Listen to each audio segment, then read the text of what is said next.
né? Essas mudanças ficam muito evidentes quando, por exemplo, Lula, as fundações de apoio eram ilegais dentro das universidades, né? O Lula, ele vai legalizar essas fundações. Todo o movimento, o ProUni, por um lado, ele atende a nova burguesia de serviço, são donos dessas universidades, por exemplo, o Unibanco, que é dono da Estácio Sá, né, o Salgado, que é dono da Universo, ele vai atender justamente esse setor da burguesia. Então, essas mudanças, né, que se tem no governo do Lula, né, de manutenção de algumas políticas e, por outro lado, atender o outro setor, então não se coloca mais em questão cobrar mensalidades, mas, por outro lado, você tem uma associação cada vez maior entre, né, as indústrias e empresas privadas, procurando o desenvolvimento científico, que no Brasil passa, sobretudo, pela universidade pública, né? Então, isso aumenta. Né? Nas ciências humanas, de maneira geral, isso, no primeiro momento, fica mais difícil, porque não tem essa relação muito clara, né? Mas nós temos aí, por exemplo, agora a tentativa, né? A criação de um curso de antropologia, com a função de fazer laudo antropológico para as grandes empresas nas obras do PAC. Né? Então, se precisa de laudo antropológico para liberar construção no Rio Madeira, precisa de laudo antropológico para liberar a construção no Rio São Francisco. Então, a intenção é claramente isso. Os professores que vieram aqui nos debates no ano passado defender curso de antropologia e de segurança pública em graduação falaram isso claramente, que era curso, né, a ideia de vincular o mercado. Então, isso está muito claramente. Essas relações são cada vez, né, reúne, por exemplo, a relação entre um professor e uma empresa é cada vez mais liberada. Você tem a lei de inovação tecnológica que libera os professores a criar empresas, e isso é muito claro dentro da universidade, na engenharia, a relação de empresa júnior para adaptar o estudante a um pensamento da teoria do capital humano, junto com essa ideia toda do neoliberalismo, ele se intensifica nos anos 90, de maneira geral, e agora, né, nessa última década. Né? Então, todo esse movimento não se fez, foi uma continuação, principalmente em relação ao governo Fernando Henrique, mas principalmente ao segundo governo Fernando Henrique, depois das crises financeiras e quando você tem algumas mudanças no perfil de produção. Né? Você tem, no governo Lula, um aumento econômico que vai beneficiar as universidades, né? Então você tem mais verbas realmente, tem aumento salarial, né? Tudo isso, mas você tem pressão para modificar essas relações dentro da universidade. Isso vem acontecendo claramente nesse governo, né? Desde o governo Fernando Henrique e continua nesse governo. Então, esse movimento do neoliberalismo ele continua no governo Lula, uma continuação, com algumas diferenças pontuais.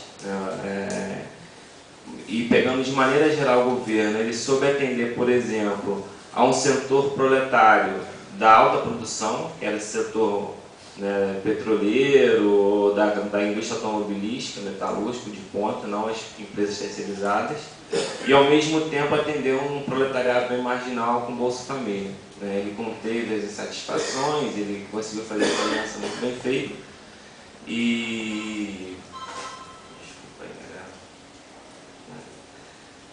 então ele conseguiu conter essa mobilização devido a essas alianças que ele fez, e mesmo de ganhos econômicos para essas frações de classe. Né? E se mantém, ao meu ver, algumas políticas de Fernando Henrique com algumas mudanças, sobretudo devido a essa nova composição, né, no campo do governo, quem apoia o governo ou não. Então a burguesia industrial agora ela tem um reflexo, né? Ela tem uma posição mais forte dentro do governo do que, por exemplo, no governo Fernando Henrique. Né? O crescimento industrial brasileiro ele avançou em relação ao governo Fernando Henrique, não que nós tenhamos um crescimento muito grande, mas quando não tem crescimento nenhum e tem um crescimento de 2, já é alguma coisa para esse setor. Não por acaso as obras do PAC financiam, né, as grandes construtoras brasileiras, por exemplo, Odebrecht, né, Camargo Correia, Andrade Gutierrez. Então, essa interligação entre empresas e universidades é uma das grandes jogadas das reformas, né, neoliberais, né, da reforma educacional neoliberal brasileira. É interessante notar que eu vi um boletim do ANDES do dia 2 de outubro, que o projeto de reforma está em votação na Câmara. Né? O PL, que agora é 01, ele continua em votação na Câmara, né? E isso não se dá essa notícia. Mas muitas dessas reformas passaram de forma fragmentada como uma maneira de conter possíveis insatisfações. Tá? Só para fechar aqui essa apresentação, essa defesa que eu fiz, esse movimento não se fez sem luta. Né? Esse movimento de implementação do neoliberalismo no Brasil, ele se consolidou através de... Né, você tem, para mim, dois momentos importantes, que são a greve da CSN em 88, por exemplo, que você teve a ação do Exército da greve da CSN em 88. E o outro momento importante foi em 1995 a greve geral dos petroleiros, por sinal a última greve geral no Brasil. Quando a pressão sobre os petroleiros, ou a ação do Exército sobre os petroleiros, e a vitória do governo sobre o movimento sindical de maneira geral, vai ser, ao meu ver, a consolidação, né, de um projeto neoliberal no Brasil. Então, esses momentos são importantes para entender, né, o que acontece nos anos 90 e essas reformas neoliberais, que não acontecem sem luta, mas o movimento sai derrotado. Né?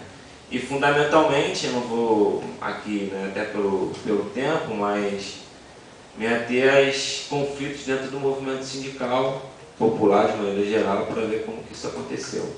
Mas, ao meu ver, as reformas neoliberais elas continuam no projeto educacional brasileiro nas universidades, né, tanto nas ciências exatas, humanas, enfim, nas ciências de maneira geral.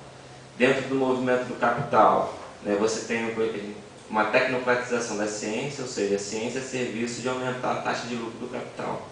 Essa é uma função fundamental da ciência e de controle da produção. Então, o engenheiro de produção, toda a camada técnica de engenharia, ela tem fundamentalmente o poder de tirar o controle do operário da produção. Então, essa é que continua, se você pegar os cursos de engenharia da UF, é isso. Eu tive a oportunidade de ir em 3 cerimônias de engenharia de formação, né, de colação de grau, e o discurso dos professores, né, é bem esse mesmo. Né? Nós somos, aí vamos ter a mão de obra para todo mundo agora, fazer uma vez do parque, não sei o que e tal.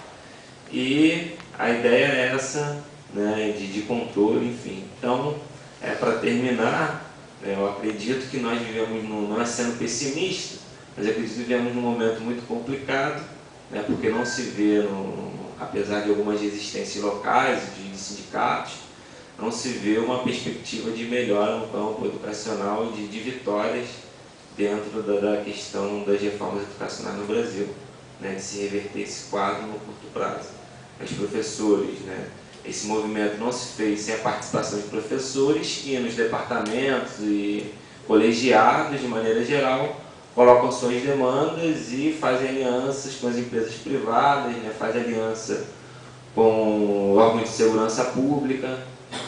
Então, é bem nesse sentido que se dá essa reforma. Por exemplo, não se contesta a baixa representação estudantil de 70 a 20-10, ou mesmo uma paridade que às vezes não há uma paridade real. A reforma educacional não toca nesse ponto, por exemplo, um ponto primordial, ao meu ver, para melhorar a questão da universidade brasileira.